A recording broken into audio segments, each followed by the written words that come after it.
दोस्तों, आपका फिर से स्वागत है वैदिक स्टोरीज में। आज हम बात करेंगे उस घटना की जब धर्मराज युधिष्ठिर को झूठ बोलना पड़ा। युधिष्ठिर के जीवन का ये इकलौता पल है जब उन्हें झूठ बोलना पड़ा था। महाभारत का युद्ध जिसने पूरी धरती को हिला दिया। इस युद्ध में आर्यवर्त के सबसे बड़े योद्धा शामिल थे और हर योद्धा अपनी पूरी ताकत और हिम्मत से लड़ रहा था। लेकिन इस महायुद्ध के दौरान एक क्षण ऐसा भी आया जिसने इतिहास को हमेशा के लिए बदल दिया। ये वो पल था जब धर्म और सत्य के प्रतीक युधिष्ठिर को पहली बार झूठ बोलना पड़ा। युधिष्ठिर जो कभी झूठ नहीं बोलते थे, उस दिन धर्म की रक्षा के लिए झूठ बोलने को मजबूर हो गए। यही वो पल था जिसने महाभारत का रुख पूरी तरह से बदल दिया। युधिष्ठिर को हमेशा सत्य और धर्म का प्रतीक माना जाता था। उन्होंने अपने जीवन में कभी झूठ नहीं बोला। उनका रथ हमेशा धरती से ऊपर उठकर चलता था, जो इस बात का संकेत था कि वह सच्चाई और धर्म के रास्ते पर हैं। लेकिन महाभारत के युद्ध में एक ऐसा क्षण आया जब युधिष्ठिर को बहुत कठिन फैसला लेना पड़ा। उनके सामने धर्म और युद्ध की ऐसी स्थिति थी जहां उन्होंने जीवन में पहली बार झूठ बोला। वह क्षण था जिसने न केवल युद्ध का रुख बदला बल्कि युधिष्ठिर के सिद्धांत को भी चुनौती दी।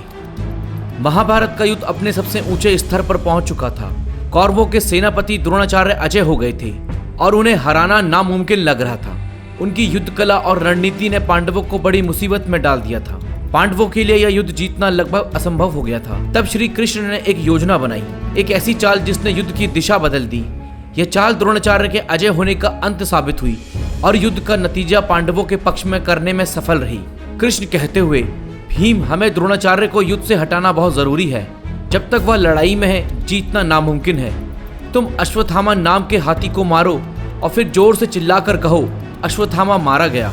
इससे द्रोणाचार्य को लगेगा कि उनका बेटा मारा गया है। भीम ने श्री कृष्ण की योजना अनुसार हाथी को मारकर जोर से चिल्लाया, अश्वत्थामा मारा गया। असली चाल अब शुरू होने वाली थी। द्रोणाचार्य, जिनके बेटे का नाम भी अश्वत्थामा था, उनको लगा कि उनका पुत्र मारा गया है। यह सुनकर वो दुख से भर गए, लेकिन पूरी सच्चाई अभी तक उनके सामने नहीं आई थी।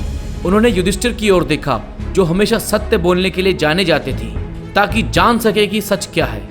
तब सबकी नजरें युधिष्ठिर पर थी, क्योंकि उनके शब्द ही तय करेंगे कि युद्ध किस दिशा में जाएगा। युधिष्ठिर, जिन्हें हमेशा सत्य और धर्म का प्रतीक माना जाता था, अब बड़ी दुविधा में थे। उनके सामने सबसे मुश्किल सवाल खड़ा था। क्या वो सच बोलकर गुरु द्रोणाचार्य को पूरी सच्चाई बता दें या फिर युद्ध में जीत हासिल करने के लिए आधा सच बोलें? इस फैसले से युधिष्ठिर का धर्म और युद्ध की नैतिकता पर गहरा असर पड़ने वाला था। आखिरकार युधिष्ठिर ने आधा सत्य बोला। उन्होंने कहा, अश्वत्थामा मारा गया, चाहे वह मनुष्य हो या हाथी। द्रोणाचार्य ने युधिष्ठिर के शब्दों का केवल एक भाग सुना, अश्वत्थामा मारा गया। वह अपने पुत्र के मरने की खबर सुनते ही टूट गए। उनका दिल टूट चुका था और उन्होंने अपने शस्त्र छोड़ दिए। लेकिन युधिष्ठिर के लिए यह क्षण एक बड़ी कीमत के साथ आया। जैसे ही उन्होंने यह अधूरा सच बोला, उनका रथ जो हमेशा धरती के ऊपर रहता था, अचानक नीचे गिर गया। यह संकेत था कि धर्मराज युधिष्ठिर, जिन्होंने कभी सत्य से समझौता नहीं किया, उन्होंने अपने जीवन में पहली बार सत्य का उल्लंघन किया था। इस झूठ के लिए उन्हें नरक का भी अनुभव करना पड़ा। युधिष्ठिर ने इस एक झूठ से युद्ध में जीत तो हासिल कर ली, लेकिन उसके मन पर इसका गहरा प्रभाव पड़ा। उनका रथ कभी फिर हवा में नहीं उठा। यह उनके जीवन का पहला और आखिरी झूठ था। एक ऐसा झूठ जिसने धर्मराज युधिष्ठिर को अंदर से झंझोर कर रख दिया। यह युधिष्ठिर के जीवन का सबसे कठिन क्षण था। सत्य के मार्ग पर चलने वाले युधिष्ठिर को यह समझना पड़ा कि युद्ध में जीतने के लिए उन्हें एक झूठ बोलना पड़ा। लेकिन क्या यह झूठ सही था? क्या धर्म के लिए झूठ बोलना उचित है? यह सवाल आज भी हमें सोचने पर मजबूर कर देता है। दोस्तों, अगर आपको यह कहानी पसंद आई हो तो इस वीडियो को लाइक और शेयर करें और हमारे चैनल वैदिक स्टोरीज को सब्सक्राइब करना ना भूलें। मिलते हैं एक और रोचक कहानी के साथ। धन्यवाद।